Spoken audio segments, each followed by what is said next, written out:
Good morning. We are on day 24, and the Bible verse I actually have written wrong, the wrong address in the journal.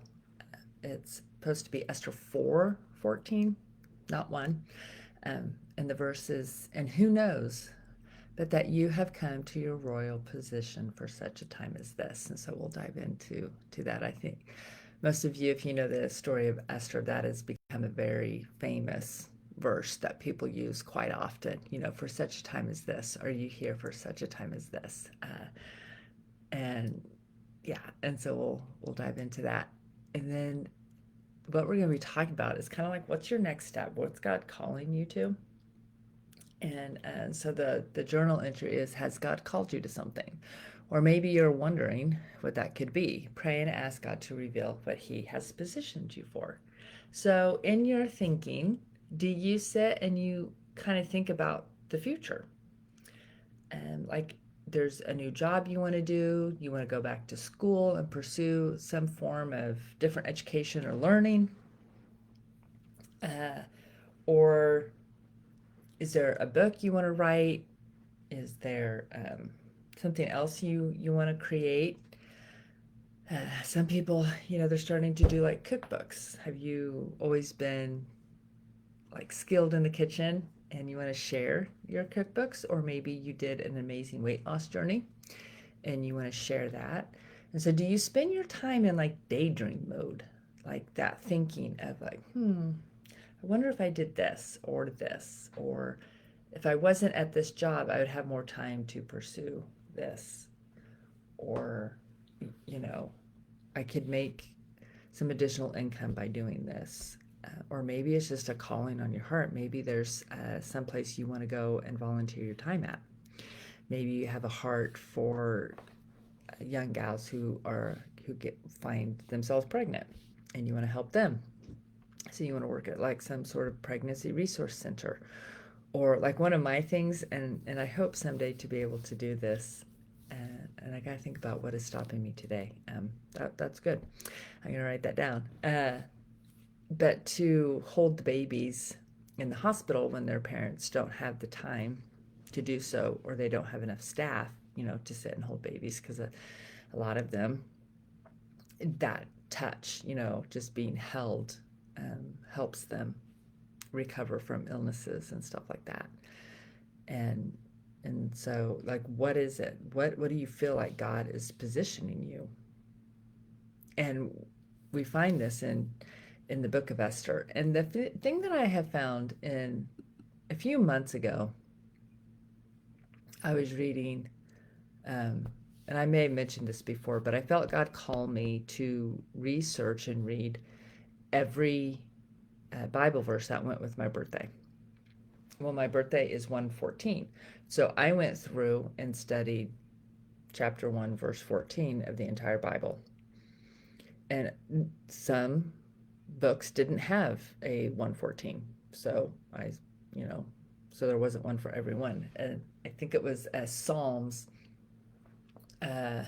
only goes to, Psalm 1 only goes to like verse 8. So I just skipped Psalms and just kept going. So some have them and some don't. And also, I mean, if you feel God say, oh, that's cool, let me try that. It totally depends on your birthday as to how many you have, especially if you have your month is later, because there's a lot of books in the Bible that only have one chapter. So it may not take you that long, just depending on your birthday. But anyway, so I went through and I did all chapter 1, verse 14s. And when I got to the book of Esther, which is funny because that's the verse I actually had written down here, was 1:14. I mean, that's the address I had, but that's not the verse. And so the verse of Esther 1:14 is, and were closest to the king, and then it lists all their names, the 7 nobles of Persia and Media who had special access to the king and were highest in the kingdom. So I read that and I'm like, okay, so let's dive into that. Like, what is that, God? What are you showing me? And those were the men that the King Xerxes, talked to when Queen Vashti refused to step into his party. And, she stood her ground. She's like, yeah, I'm not going to do that. She just, I don't know. I think what he was asking her to do was wrong and disrespectful and terrible and everything else. And they'd all been drinking, and she's like, yeah, no. And she was having her own party for the women, so she would have had to have left her stuff, and they got threatened. They were absolutely threatened by her standing up and saying no. So they had her disposed of because of it. And this is what they say: Queen Vashti has done wrong, not only against the king, but also against all the nobles and the peoples of all the provinces of King Xerxes. For the queen's conduct will become known to all the women, and so they will despise their husbands and say, King Xerxes commanded Queen Vashti to be brought before him, but she would not come. This very day, the Persian and Median women of the nobility who have heard about the queen's conduct will respond to all the king's nobles in the same way. There will be no end of disrespect and discord. So they were so threatened by Queen Vashti saying no. They didn't look at it from her perspective at all, like what they were asking her to do. All they saw was this woman telling him no. So they feared that that would just spread, and then all of a sudden they'd have this uprising of women who would disrespect their husbands, and on and on and on. And so they got rid of her. And I find it so fascinating, uh, you know, because then in verse 14, Mordecai says to Esther, for such a time as this. It's like, oh, really? Well, what about Queen Vashti? For such a time as this. I mean, it starts with that. It's just not the same wording. But she literally was like, yeah, no, I'm not going to do that. Like, that's not good. That's no. And and so she stood her ground. She was like, this is wrong. This isn't right. Or maybe I just don't want to, or I'm tired. They don't give her reasoning. But she felt strong enough in her conviction of what he was asking her to do that she knew she would risk it. And she did. And then Esther took her place, and then she had to step into that space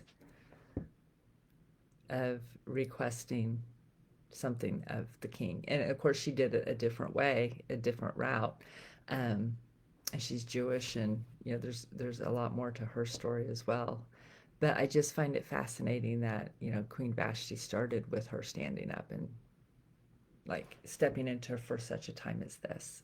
Like, she did that to make the way for Esther. Now, she didn't know that. She didn't know that's what she was doing, but it's just amazing how God works in that way. So can you look back at your life and be like, have I done that? Or is God calling me into something? Is it my time to finally stand up? Is it my time to finally step in? And what is that? Have you been thinking about something for years and years and years, and you just don't do it because it's almost like you self-sabotage. You think about, well, I don't have the time, or my kids are little.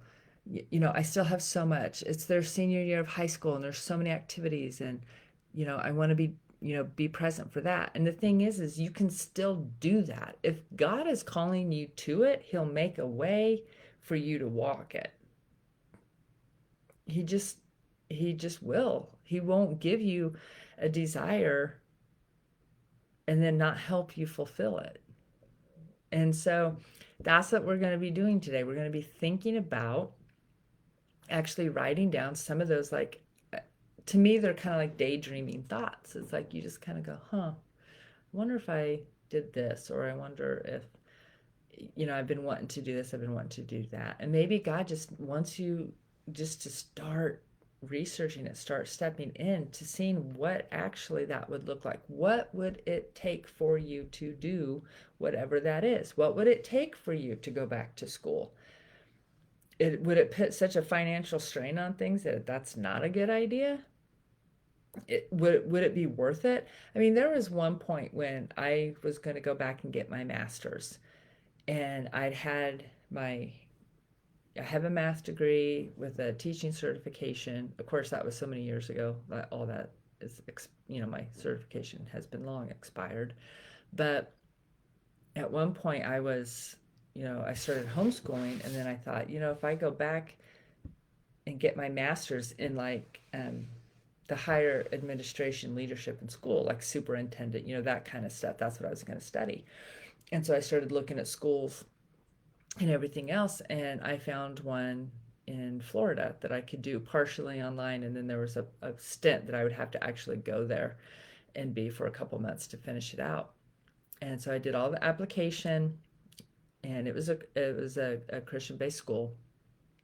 I did the whole process, got all my transcripts, all the things, and then I had a phone call with them. And she says, "You said you had alcohol," and this was in July. It was like June, July is when I was talking to her on the phone.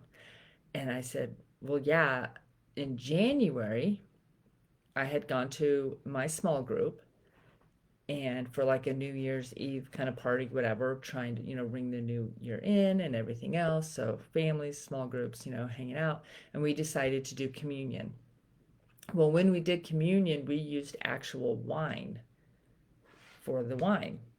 And so I had a drink of wine. That's all I had in January. And I hadn't had another drink since then. And the lady, she says, "Well, you haven't been dry for 6 months." I was like, "What?" Because it was like June, like I said, it was in the summer. So it had been like 5, 6 months since that one drink in January. She's like, "Yeah, so you can reapply after you've been dry for 6 months." And I started laughing because I was thinking this is the most ludicrous thing I'd ever heard.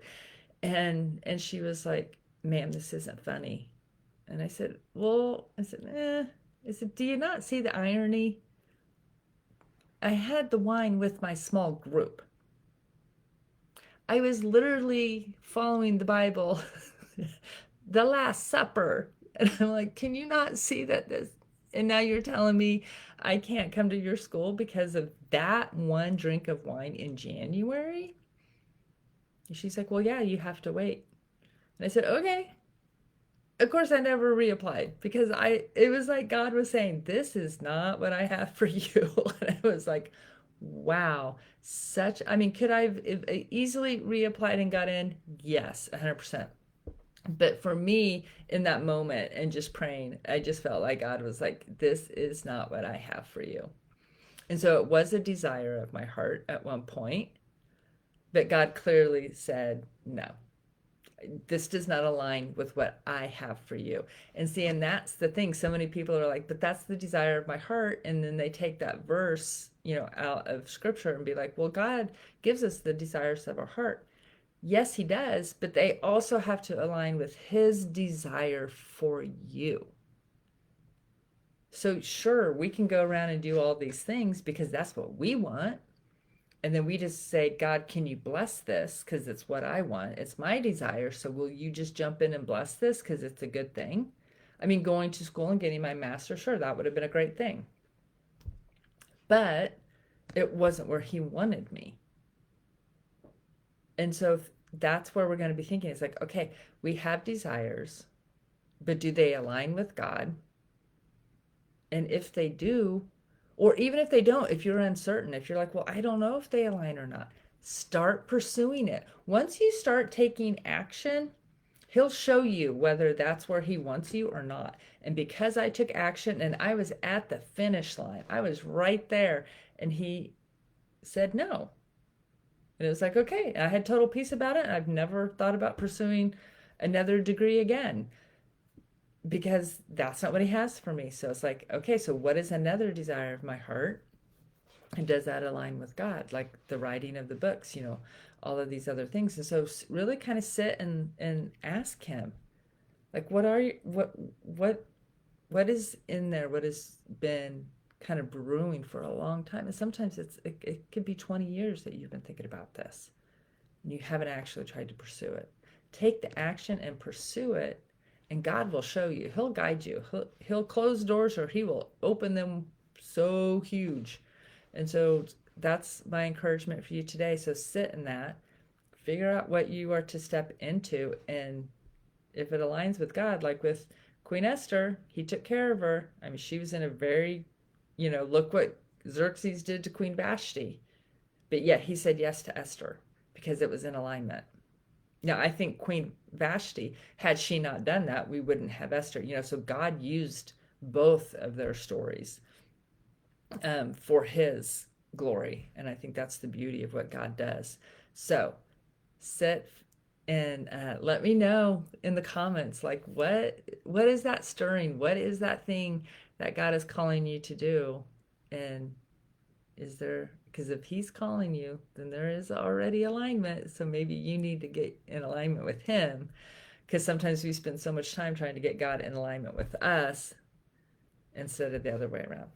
So I look forward to hearing what those are, and have a great day.